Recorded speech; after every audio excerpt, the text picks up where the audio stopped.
Okay, class, this is part 2 of the video as we move along. This was a sketch that we did in the last video for location. Over here we have the different views where I finished in the last class. Today I handed out a handout showing you some other components specific to the project on doing views. And again, though, this is the guy we're focused in on. It's metric. In this drawing, it shows it in what angle projection? Third. Third in here. Yep, you're correct. Third angle. But we want it in first, which is what you were trying to get to. You're correct. We want it in first angle projection. So here we had the beginnings of it. I told you to use a light hand. Now we go ahead and as we have these views, now you see I could darken that up and darken up this. While I'm at it, I can darken up this view. See that? Now you see how the physical dimensions, not the dimension, but the geometry is now popping, which is what we want. Now we did talk about the issue associated with how to erase things. Got all these other lines. So we're going to talk about that. What's the tool in our drafting set that we can use for that?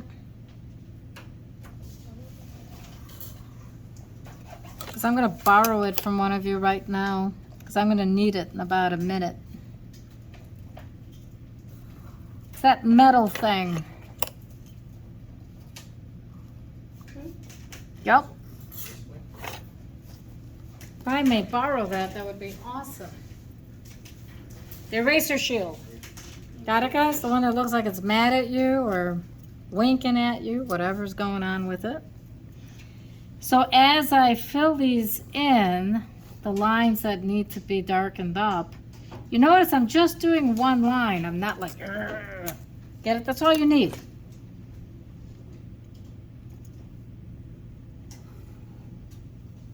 I'm using a standard little Bic 0.9 millimeter. So now I can go back with this guy, clean up the corners. Notice I'm just doing the absolute corners. Do you have that, the broom, as I like to call it? Thank you.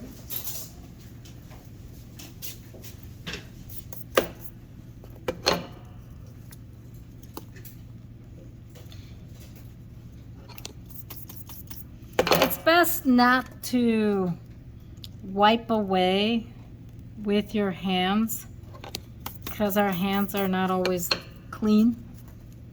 Our arms might be a little dirty.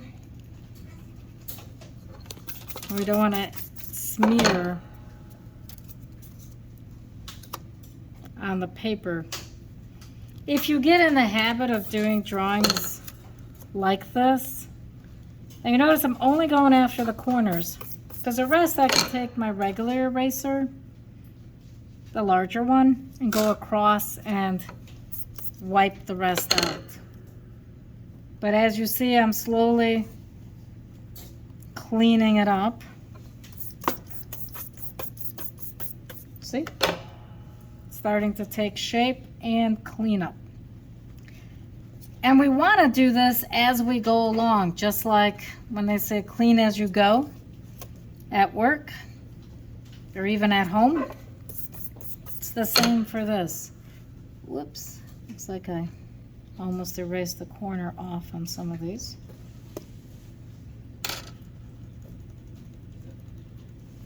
And this is why you write lightly. You do your basic layout work with a light hand, because if you use a heavy hand, then this eraser work really is a lot of work. It's not a simple process, okay?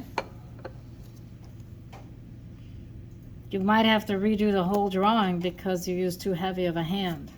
So as you're working on your projects, please keep that in mind. Do your layout work with a light hand, and then you can go back and darken everything up. And now if I have my bigger eraser, which I don't, so I'm gonna borrow yours. I'm borrowing everybody's stuff. Yeah, thank you.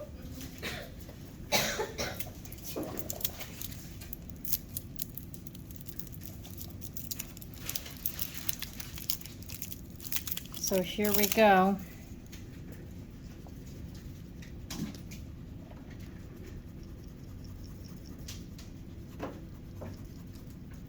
See that? You notice how I'm keeping my hands off the... You notice though how I'm holding the paper? I'm holding the paper to make sure I don't accidentally press so hard that I make the paper move, and then I'll wrinkle it. You'll have the same thing. So you see how I'm holding it down as I'm erasing it? Who's ever erased with a pencil and then the paper gets rips or something? That's how you avoid that. See how I'm holding it?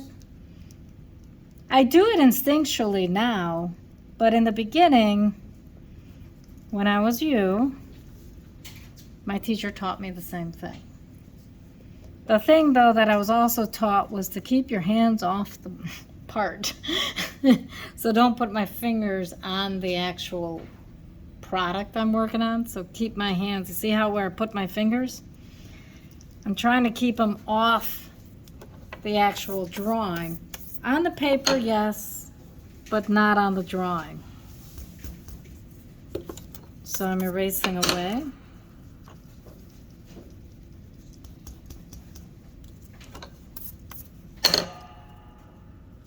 Just a wee bit.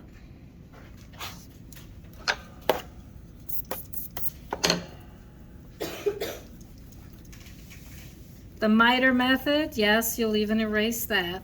Because then when you turn in your final prints, your goal is for the only thing to be on the paper are the dimensions, any notations you need, and that's it.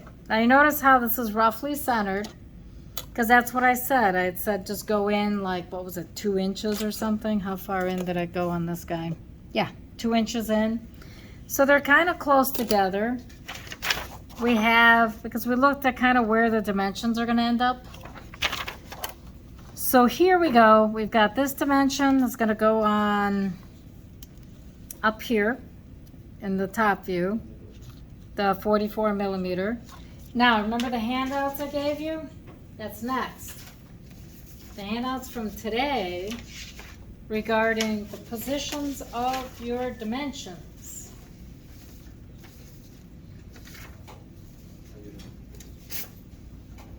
This guy is for ANSI. And this guy is for ISO. The only adjustment I made is for ISO. What did I say? Instead of 1 millimeter gap, do 2 millimeters, because 1 millimeter is pretty tough. Okay? What did I say about the 3 millimeter text? That eraser shield that you guys got. Okay?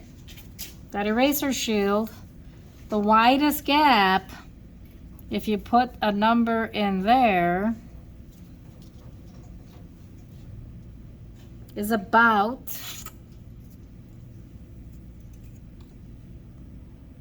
just, yep, 3 millimeters. Do you see that on the drawing? Maybe not. About 3 millimeters, which is also about 1/8 of an inch. Okay? So my advice is use this to write your numbers in instead of trying to draw lines and then trying to draw between the lines. Does that make sense? That's what I would do. So isometric is the standard we're using. So the gap is 12 millimeter gap from here to here. It's 12 millimeters.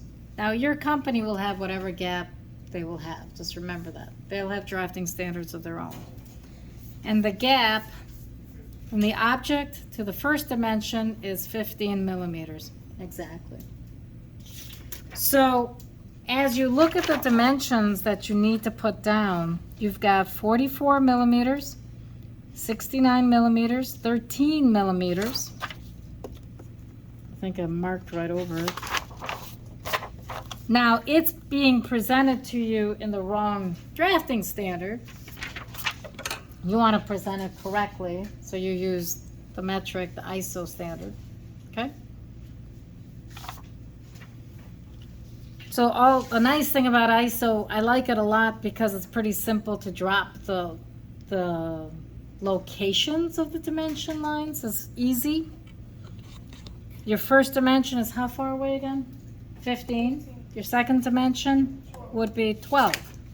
So if I look at the top view,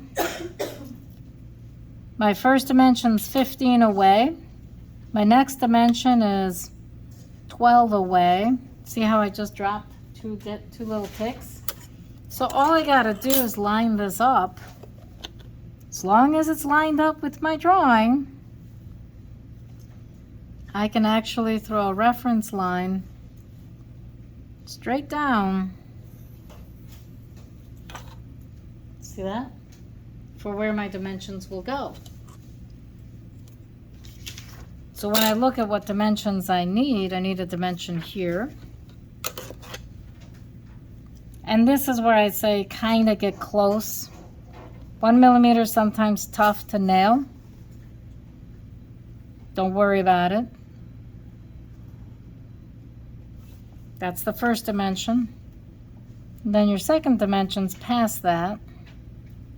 So I'm going to go to the next spot. And it ends up here. Now you see how I rolled my pencil as I was going along? You can watch the video again for that one. I have a habit of doing that because that keeps it sharp. So these lines now, this line will go straight down. This line will also do the same. I put little arrows, nothing too hefty. We had that conversation before I started the video. So this is 13, and it goes on top of the line. So I do need to rotate this a bit. Remember what I said about the numbers and about where they're located. They all go the same way on the vertical sides, and they all go horizontally up here. So don't make them go around in a circle, okay guys? So this is 13. And then that's 50. So I go over here, just go right above the line. So that, 30 and 50. 13 and 50. And then I'll use the eraser shield to clean up the excess.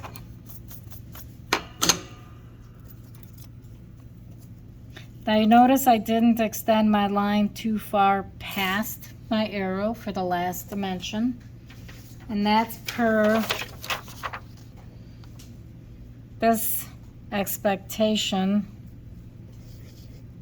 That's if you're doing a tick, sorry. The gap. Let's see if it's in here somewhere.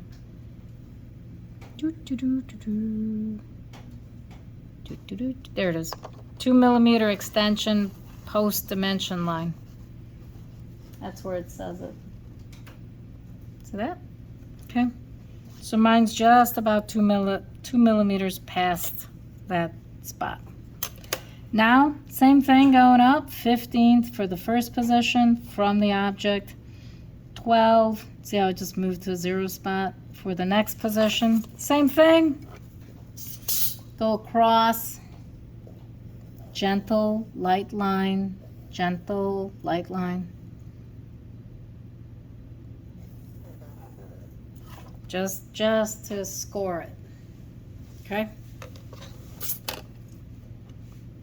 First dimension will be here. Oh, that's also the end for the second dimension. Now, how to handle crossing dimensions. To be honest, if you're on CAD, you don't have a choice. They're going to cross each other. If you're doing it by hand, you have the option to skip it. But honestly, on CAD, it'll do this anyways. So I'm not going to stress out if you do it as well. And don't forget to extend out past the object a little bit, just about 2 millimeters. And then that one's a little too far out. That's okay. And then you can go back, draw your horizontal line a little thicker or a little darker, but you see how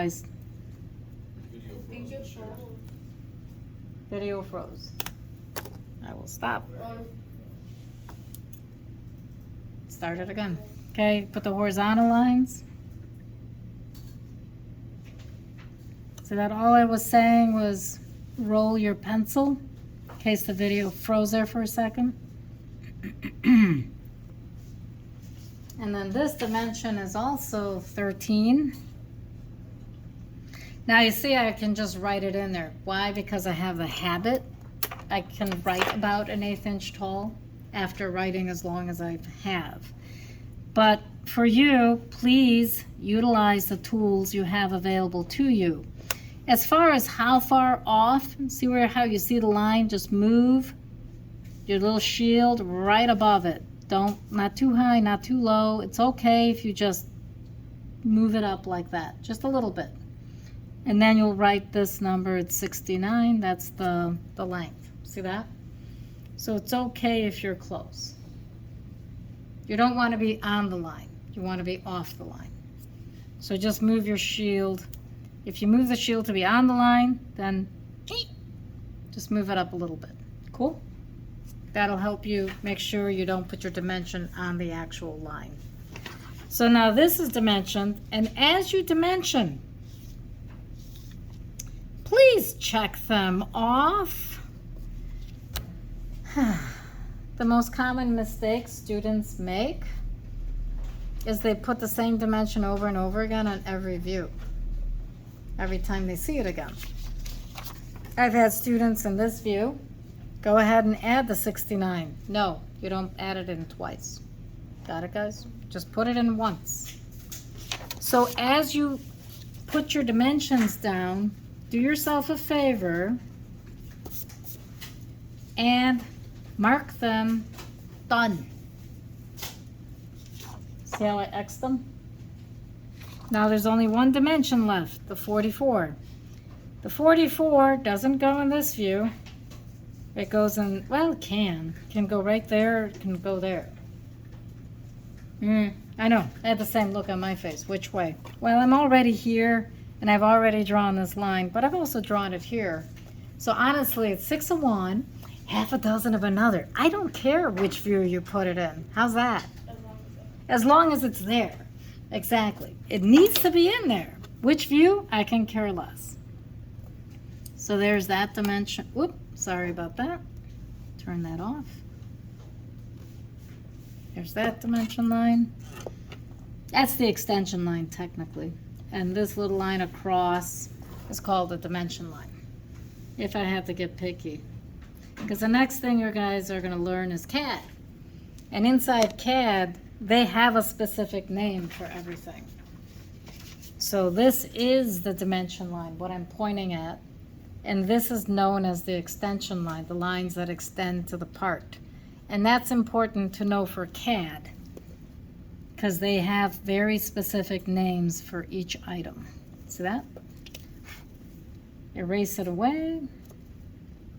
Erase away the excess. And then this dimension is 44. So position my eraser shield to the line and then go up a little bit. And I really do mean just a little bit. I'm not too far. You don't want to put a dimension way out here. It's too far away. Not too close, not too far. Just a hair above. That's why I say if you line up your eraser shield about here in alignment with your dimension line and then just push it up just a little bit, you're good. That's all you got to remember. And that is 44. And that's it. Now you're going to say, well, Ms. Shares, you got this view with dimensions, this view with dimensions. What's this view for?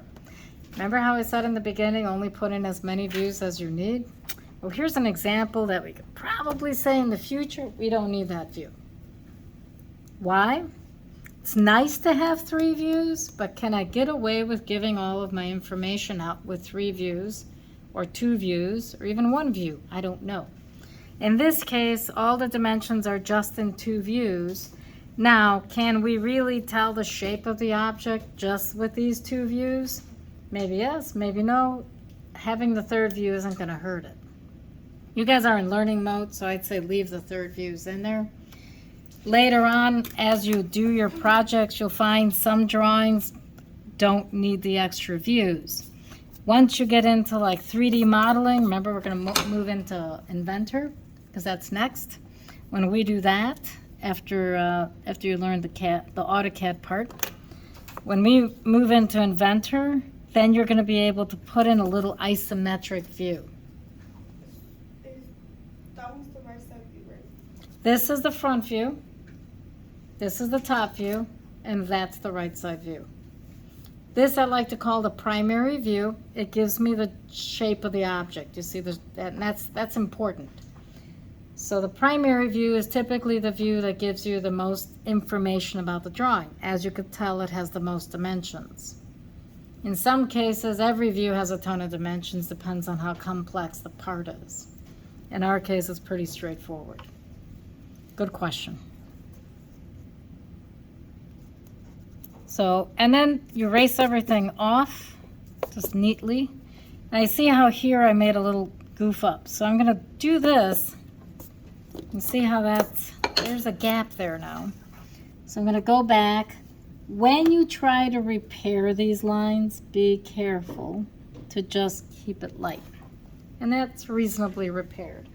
I'm not going to have heart attacks over slight little things. Got it, guys? So I ask you not to. If your dimensions are relatively where they belong, like this, you're in great shape. You're doing it right. Key things that are important. Make sure you're dimensioning something you can see. Do not dimension, for example, you see this 13 is intentionally here, and this 13 is intentionally here. If you dimension 13 in here without having the other views, if I put 13 here, what would it mean? Not much. Because I don't know, is it 13 a cut inside of it or an extrusion out of it? Can't tell with this view. This view, I don't even need the other views and I know what's going on. Do you see it?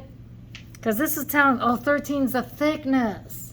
Oh, 13's the thickness. Here, is 13 a notch or an extension? We don't know. In this view, is 13 a notch inward or sticking out? We don't know. 13 means something in this view. Could the 50 be in this view? The answer is yes. Can the 69 be in this view? The answer is yes. The 13, however, has to be in that view. Could the 44 be in this view or this view? The answer is yes. So could I spread it out a little bit and just put 69 down here just so that this has one dimension on it? Sure. But I didn't. Oh well. Doesn't matter. It's okay. You have that freedom. It's not that precise. What matters is distance, putting the gaps in. You don't want your dimensions on top of your object line. At the end, if you want to make your object lines pop a little more, you are always welcome to go back. And if you had a thicker pencil, you can always make a thicker line. But generally speaking, you see how those are a little thicker now?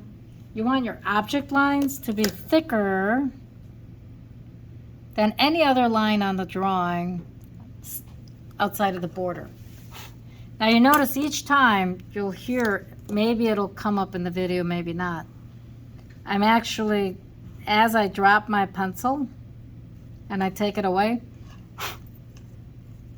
I'm blowing away any little graphite, the lead, yeah. Because I don't want it to smear the drawing. Cool. Couldn't you just put like 13 all the way around, or do you have to put 13 in? You could put 13 in one time Yeah. and say all around, but it doesn't, it's just two positions. Oh, If it was a fillet, for example, like a little radius corner, and it was all around, that's when you say all around. Good question. You could say 13 thickness, you could do stuff like that, but it's such a basic part. Cool. And that ends this video.